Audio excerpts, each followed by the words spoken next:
एक जज थे जिनका नाम था कृष्ण मोहन पांडे। इन्होंने खुलवाया था राम मंदिर का ताला। 1991 में ये अपनी आत्मकथा में लिखते हैं, जिस दिन मैं ताला खुलवाने का फैसला दे रहा था उस दिन मुझे बजरंगबली के वानर के रूप में दर्शन हुए। मेरे दरबार की छत पर एक काला बंदर दिन भर झंडा स्तंभ पकड़े रहा। जो लोग इस फैसले को सुनने के लिए दरबार में आए थे वो उन्हें चना दे रहे थे और उस बंदर को मूंगफली। लेकिन मजे की बात यह है कि उस बंदर ने कुछ भी नहीं खाया। वह चुपचाप झंडा चौकी पकड़कर लोगों को देखता रहा। वह मेरे आदेश सुनाते ही चला गया। जब फैसला देने के बाद डीएम और एसपी मुझे घर ले गए तो मैंने देखा कि वही बंदर मेरे घर के बरामदे में बैठा हुआ है। मैं बहुत हैरान हुआ। मैंने उसे प्रणाम किया। शायद वह कोई दिव्य शक्ति रही होगी। ये जो मैंने आपको बताया ये शब्दशः कृष्ण मोहन पांडे की आत्मकथा के शब्द हैं।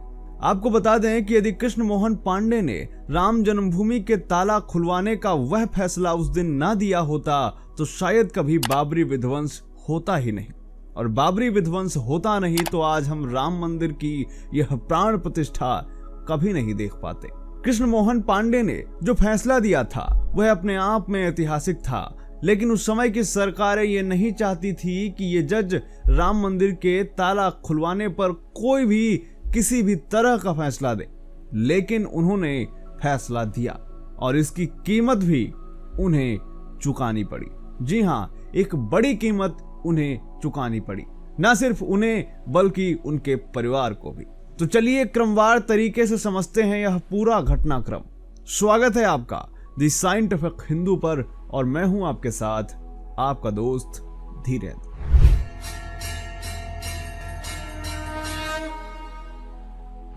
उन्नीस 1986 में जज कृष्ण मोहन पांडे एक फैसला सुनाते हैं और बाबरी का ताला खोलकर हिंदुओं को वहां पर पूजा करने की इजाजत दे देते हैं। यह फैसला आते ही पूरे देश में इस तरह की उथल पुथल मस्ती है जिसका आपको अंदाजा नहीं है। उस समय की सरकारें जज कृष्ण मोहन पांडे को एक दुश्मन की तरह देखने लगती। इसके बाद जो कृष्ण मोहन पांडे के साथ होता है वह अपने आप में चौंका देने वाला है। उन्हें पाकिस्तान से धमकियां आती हैं, उनकी बेटी का घर से निकलना दूभर हो जाता है, और तो और उत्तर प्रदेश के तत्कालीन मुख्यमंत्री मुलायम सिंह यादव उनके बारे में उनके इस फैसले से खुश नहीं थे। इस फैसले के बाद उन्होंने अपना एक नोट छोड़ा। चलिए आपको बताते हैं कि आखिर मुलायम सिंह यादव ने क्या कहा था। मुलायम सिंह यादव लिखते हैं, पांडे जी सुलझे हुए ईमानदार तथा कर्मठ जज हैं। फिर भी 1986 में राम जन्मभूमि का ताला खुलवाने का आदेश देकर उन्होंने सांप्रदायिक तनाव की स्थिति पैदा की थी। इसीलिए मैं उनके नाम की सिफारिश नहीं करता। बस इसी नोट की वजह से जज कृष्ण मोहन पांडे कभी भी प्रमोशन नहीं पा पाते। इसके अलावा उनकी बेटी जो मेडिकल की पढ़ाई कर रही थी, जैसे ही वहां पर पता चला कि इनके पिता ही वो शख्स हैं जिन्होंने बाबरी का ताला खोलकर हिंदुओं को वहां पूजा करने की इजाजत दी है, इसके बाद एक विशेष वर्ग जज की उस लड़की को परेशान करने लगता है। इसके बाद स्थिति यह आती है कि उस लड़की को पढ़ाई भी छोड़नी पड़ती है। केएम पांडे के भतीजे बताते हैं कि फैसला देने से पहले आखिर कृष्ण मोहन पांडे ने क्या किया था। चलिए उन्हीं के शब्दों में आपको बताते हैं। सुजीत पांडे कहते हैं कि एक फैसला सुनाने के लिए उन्होंने अपने चाचा को 8-8 घंटे रिसर्च करते देखा। करीबन 6 माह तक ऐसा ही रहा, लेकिन किसी को उन्होंने भनक भी नहीं लगने दी कि वह किस मुकदमे पर काम कर रहे हैं।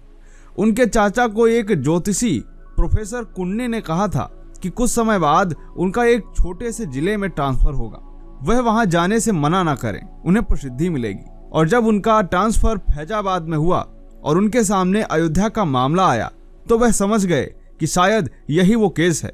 उन्होंने दिन रात मेहनत करके इस फैसले पर निर्णय दिया। दोस्तों, यह मामला 40 वर्ष से लंबित था। जज कृष्ण मोहन पांडे ने जब इस मामले पर रिसर्च की तो उन्हें एक भी ऐसा कारण नहीं मिला कि आखिर ये ताला बंद क्यों है। और फिर उन्होंने 1 फरवरी 1986 को अपना ऐतिहासिक फैसला सुना दिया। और सबसे आश्चर्यजनक बात है कि इस फैसले के बाद ना तो इस निर्णय को हाईकोर्ट ने पलटा और न ही सुप्रीम कोर्ट ने। 1991 में अपनी आत्मकथा में जज कृष्ण मोहन पांडे ने यह बताया है कि किस तरह एक दैवीय शक्ति उन्हें महसूस हो रही थी। उन्हें लग रहा था कि वाकई में कोई ऐसी दैवीय शक्ति है जो उन्हें इस मामले को जल्द से जल्द निपटाने के लिए प्रेरित कर रही है।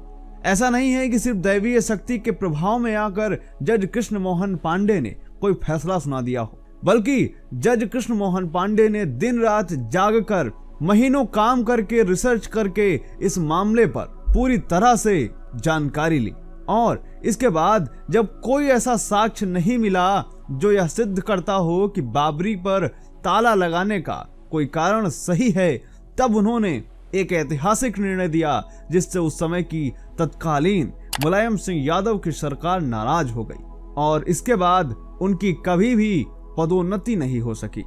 जज कृष्ण मोहन पांडे के साथ सरकार ने जो अन्याय किया उसकी बात आज कोई नहीं करता है। शायद मुलायम सिंह यादव का ऐसे मुख्यमंत्री राम मंदिर पर और हिंदुओं के साथ क्या स्टैंड रहा है यह आपको बताने की आवश्यकता नहीं।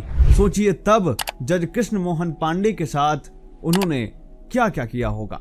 जज कृष्ण मोहन पांडे के अनुसार उस दिन वह काला बंदर और कोई नहीं शायद हनुमान जी ही थे जो साक्षात कोर्ट का निर्णय सुनने आए थे और तो और कोर्ट का फैसला सुनाने के बाद वह स्वयं जज कृष्ण मोहन पांडे के घर में भी पहुंच जाते हैं। यह वाकई में एक अद्भुत घटना थी जिसे देखकर उनको घर छोड़ने गए एसपी और डीएम भी चकित रह जाते हैं। तो दोस्तों उम्मीद करते हैं यह घटना आपको पसंद आई होगी।